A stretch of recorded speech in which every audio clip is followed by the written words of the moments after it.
today's subject is median. Median में मैं आपको बताऊंगा कि जो हम केंद्रीय प्रवृत्ति की माप बताते हैं, केंद्रीय प्रवृत्ति की जो माप बताते हैं वो तीन तरह से होता है।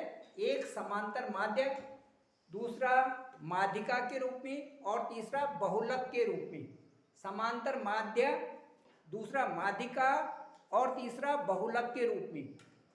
ये जो आज मैंने आपको समांतर माध्य बता दिए हैं, अब मैं माध्यिका के रूप में आपको बताऊंगा कि यदि हमें प्राप्तांक दिए हुए हैं और उनकी जो विद्यार्थियों की संख्या दी हुई है, जैसे आप देखेंगे वर्ग बना हुआ है 0 से 10, 10 से 20, 20 से 30, 30 से 40 और 40 से 50, और इनकी जो फ्रीक्वेंसी दी हुई है वो है 14, 25, 34, 12 एंड 15। इनको हम पहले एक प्राप्तांक वर्ग में लिखेंगे 0 से 10, 10 से 20, 20 से 30, 30 से 40 और 40 से 50।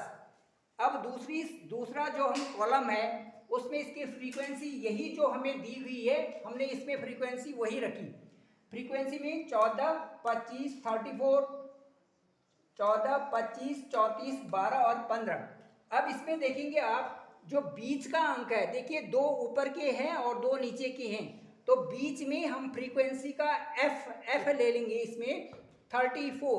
ठीक, दो ऊपर दो नीचे, बीच का हमने 34 ले लिया। अब इसकी जो फ्रीक्वेंसी है इसमें संचयी बारंबारता, इसे कहते हैं क्यूमुलेटिव फ्रीक्वेंसी, इसे कहते हैं क्यूमुलेटिव फ्रीक्वेंसी। क्यूमुलेटिव का मतलब ये है कि ये जो 14 है, 14 comes here, there after 14 plus 25 that 39, 39 plus 34 73, 73 plus 12 85, 85 plus 15 that comes 100। Now we will see what is the median. Median में पहले हम m इक्वल टू लेंगे n/2, जो पहले हमने शुरू में देखा, तो n आया हमारा 100। देखिए इन सब का जो योग है, जो बारंबारता का योग है, वो संचयी बारंबारता से हमने 100 लिया, क्योंकि 14, 25, 35, 34, 12 and 15 that equal to 100। 100 equal to n equal to 100/2 that comes 50। तो मीडियन इक्वल टू यहाँ पर आया आपका जो मध्य का अंक आया वो आया 50। ठीक है। अब इसके बाद हम क्यूमुलेटिव फ्रीक्वेंसी, जो कि क्यूमुलेटिव बारंबारता है, उसमें हम 75, इस जो क्यूमुलेटिव फ्रीक्वेंसी 50 है, ये आया आपका इसमें देखिए ये 73 वाले में आया ये। तो ये जो है 20 से 30 वाले वर्ग अंतराल में आया। ये देखिए 20 से 30 वाले वर्ग अंतराल में ये आया।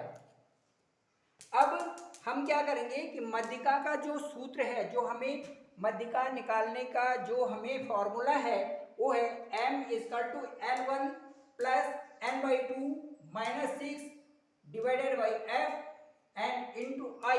इसका मतलब है कि जो हमारा ये जो हमारा m है, m जो यहाँ पर हमारे 20 से 30 वाले में हम यहाँ पर देखते हैं, तो यहाँ पर हमें 20 आया। ये 20 प्लस जो हमने इसका 20 का अंक n/2 निकाला, वो आया 50 माइनस करेंगे हम जो ये फ्रीक्वेंसी में 20 का हमने अंक लिया है 34f, तो 50 माइनस ये आया आपका, ये जो क्यूमुलेटिव फ्रीक्वेंसी आया 39 माइनस 39 डिवाइडेड बाई f, जो बारंबारता में 20 का अंक है 34 आया, इंटू 10 का मतलब है कि 0 से 10, 10 से 20, 20 से 30, 30 से 40, 40 से 50। ये जो फ्रीक्वेंसी है ये 10 के वर्गांतराल में है, इंटू 10, तो आया ये 20 प्लस 11 इंटू 10 डिवाइडेड बाई 34। अब ये आया आपका 20 plus 10 into 11 that comes 110 divided by 34 that comes 20 plus 3.2। तो इसका जब इसमें हम डिवाइड करेंगे तो 34 से डिवाइड करेंगे 110 को, तो that comes 3.2, 20 plus 3.2 that comes 23.2।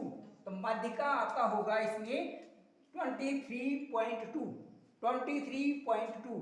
इसमें इस वर्ग अंतराल में आएगा 20 से 30 वाले वर्ग अंतराल में आएगा 23.2। तो ये आपका माध्यिका आ गया। तो जो केंद्रीय प्रवृत्ति की माप होते हैं हमें इन्हें तीन तरह से निकालते हैं। नंबर 1 समांतर माध्य, that means arithmetic mean. Second median, और थर्ड जो मोड के रूप में, बहुलक के रूप में हम इसे निकालेंगे। और यही जो आपका जो केंद्रीय प्रवृत्ति की माप है, इसी तरह से आप और भी क्वेश्चन हल करेंगे और अपने होमवर्क में लाएंगे। तब तक के लिए आप जो है आपके सारे इसी तरह के क्वेश्चन और भी हल करते रहेंगे। धन्यवाद।